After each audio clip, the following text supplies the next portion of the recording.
Okay, here we are in beautiful Valencia Gardens in Bradenton, and we're showing one of how to do Gary's world famous omelets. What we do is we heat the skillet up pretty good, nice hot, at least above half, and just spray a little bit of Pam on there, because we want to get this thing super slippery and pretty hot, really hot. Then what we do is we add our butter. Don't be afraid, don't chintz on the butter, because the butter does good too. Now, what I've done also is I preheated my oven to 200 degrees Fahrenheit. And that is so, if you're having omelets for more than one person, you want them to be hot when you serve them. So when I could finish this omelet, I'm going to put it in my salamander, they call it in the restaurants, which is nothing more than an oven that you use to keep things hot until everything else is ready. So today our oven for the omelet is a salamander. Now you want to get that butter. Oh, the other thing is you want to take the skillet off of the heat so you don't brown the butter and burn it. The other thing with this is this is a nice skillet that I got from my mother, and it's actually an omelet skillet.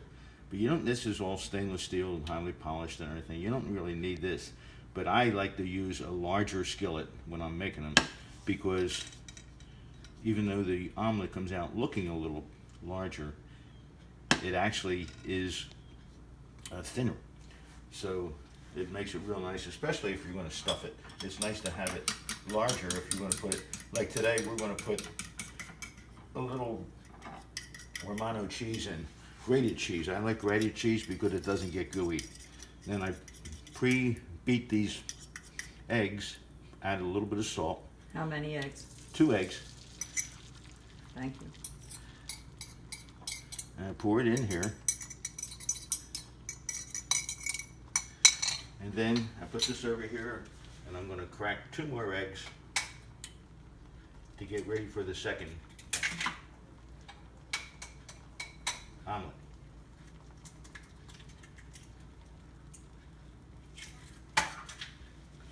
Okay, this is coming along very nicely. Might loosen the sides and everything. Now what we do, this is pretty good. See how it gets all liquidy in there? What we want to do is get rid of that. So we do this and drain it as best we can. And some people ask, how do you get those lines in the omelet? Well, that's when you do this. You can see here it actually makes lines.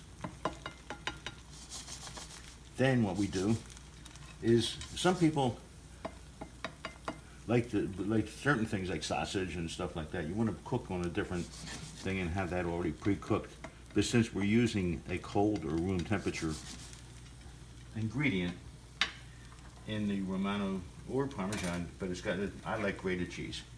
And we just take that and sprinkle it like so to taste. If some people like a lot more cheese. I like a lot. Okay, that's mine. I don't. Okay. Then we just swirl this around for a minute. It doesn't take long, especially when you're up at a high temperature. I sometimes actually just put it on the highest temperature, but you really got to be careful with that, because the next thing you know is you burn it. Oops, a little bit dropped out there. We'll leave that go. And now, as you can see here, the cheese has melted. That's a good sign that we're done. So it's really as easy as that. I'll spin this a little bit more to get the egg lined up the way I want it to come out of the pan. And then we're going to take it over here to the plate, as Mario Batali says, and take it to the plate. We stream it out of there, get this, flip this over, Flip that over.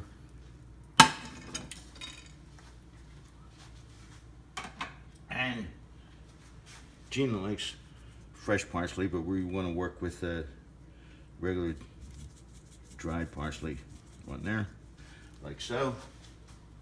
Then what we do is we take it to the oven. Again, 200 degrees Fahrenheit. So, and that's it. We're going to work on the next one. Thank you.